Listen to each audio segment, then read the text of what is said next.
آپ صلی اللہ علیہ وسلم نے فرمایا جو ایک مرتبہ درود شریف پڑھے گا اللہ کی 10 رحمتیں اس پر نازل ہوں گی اور 10 گناہ اس کے معاف ہوں گے اور 10 نیکیاں لکھی جائیں گی اور 10 درجے اس کے بلند ہو جائیں گے۔ آپ نے فرمایا روشن رات یعنی جمعرات، روشن دن یعنی جمعے کا دن، اس میں میرے پر درود شریف کثرت سے پڑھا کرو کیونکہ تمہارا درود شریف میرے اوپر پیش کیا جاتا ہے۔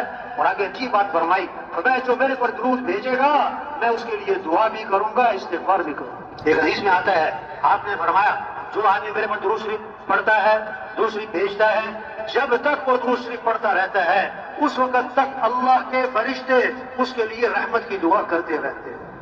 آگے فرمایا اب اس کی مرضی ہے درود شریف تھوڑا پڑھے یا زیادہ پڑھے۔ ایک صحابی آئے، عرض کی اللہ کے رسول میں نے ذکر کا وقت طے کیا، دعا کا وقت طے کیا، اس میں سے کتنا وقت درود شریف کو دے دوں؟ پھر خود ہی عرض کیا حضور چوتھائی وقت درود شریف کو دے دوں؟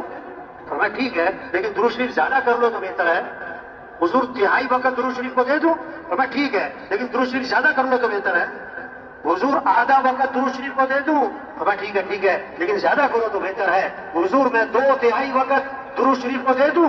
فرمایا ٹھیک ہے لیکن درود شریف اور زیادہ کرو تو بہتر ہے۔ انہوں نے عرض کیا حضور پھر میں ایسا کرتا ہوں میں سارا وقت درود شریف ہی پڑھتا رہوں گا۔ آپ نے فرمایا اذن تکفی ہمک ویغفر ذنبک، اگر تم ایسا کرو گے تمہاری ساری پریشانیاں دور کر دی جائیں گی اور تمہارے سارے گناہوں کو معاف کر دیا جائے گا۔ الا بذکر اللہ تطمئن القلوب، کان کھول کے سنو کہ دلوں کا اطمینان کس میں ہے؟ اللہ کی یاد میں۔ آپ صلی اللہ علیہ وسلم نے فرمایا جو 100 مرتبہ پڑھے لا الہ الا اللہ، کتنی مرتبہ؟ 100 مرتبہ، جب قیامت کے دن اٹھے گا تو اس کا چہرہ 14ویں رات کے چاند کی طرح چمک رہا ہوگا۔ آپ صلی اللہ علیہ وسلم نے فرمایا جنت کی چابی لا الہ الا اللہ۔ ایک حدیث میں آتا ہے جنت کی قیمت لا الہ الا اللہ۔ آپ نے فرمایا کوئی گناہ ہو جائے تو فوراً کوئی نیکی کا کام کر لیا کرو۔ صحابہ نے عرض کیا حضور لا الہ الا اللہ اس کا پڑھنا بھی نیکیوں میں شامل ہے؟ آپ نے فرمایا یہ تو سب سے افضل نیکی ہے، یہ تو سب سے۔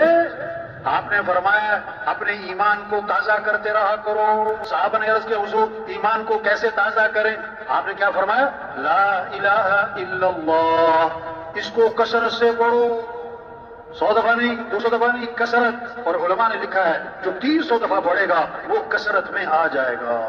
آپ نے فرمایا سبحان اللہ کا ثواب احد پہاڑ سے بھی زیادہ ہے، الحمدللہ اس کا ثواب احد پہاڑ سے بھی زیادہ ہے۔ یہ کمائی ہے۔ سبحان اللہ جنت میں درخت لگ گیا، الحمدللہ جنت میں درخت لگ گیا۔ آپ صلی اللہ علیہ وسلم نے فرمایا کیسی خوبصورت حدیث ہے، کمال کے الفاظ ہیں، کلمتان خفیفتان علی اللسان ثقیلتان فی المیزان حبیبتان الی الرحمن سبحان اللہ وبحمدہ سبحان اللہ العظیم۔ 2 کلمے ہیں جو زبان پر بہت ہلکے ہیں اور قیامت کے دن ترازو میں بڑے وزنی ہیں اور اللہ کو بڑے محبوب ہیں۔ وہ کیا ہے؟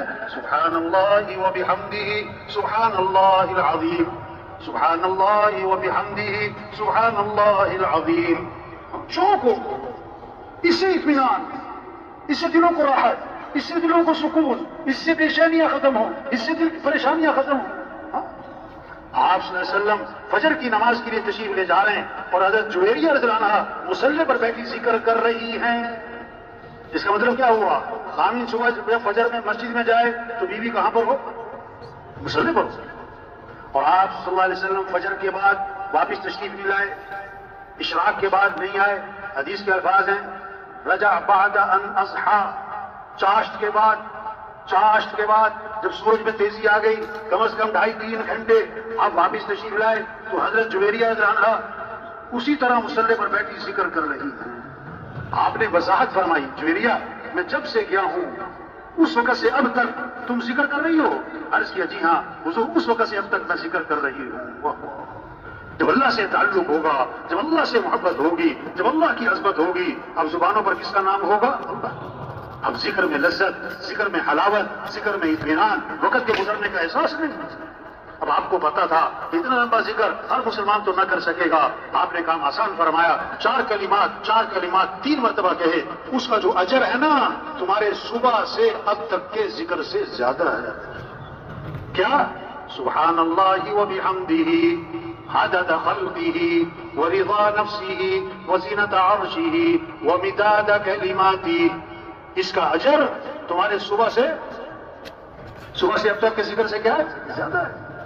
گھروں کی آبادی مال سے نہیں ہے، زیور فرنیچر سے نہیں ہے، ٹائل پتھر سے نہیں ہے، گھروں کی آبادی اعمال سے ہے، اعمال سے ہے۔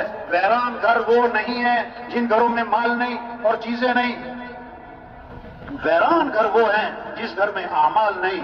صحابہ کے گھر چیزوں سے خالی تھے اور اعمال سے بولو بھائی بھرے ہوئے تھے۔ گھروں میں جو رحمتیں آئیں گی، گھروں میں جو برکتیں آئیں گی، گھروں میں جو خیریں آئیں گی، وہ مال کی بنیاد پر نہیں، چیزوں کی بنیاد پر نہیں، بلکہ گھروں میں برکتیں رحمتیں اعمال کی بنیاد پر آئیں گی۔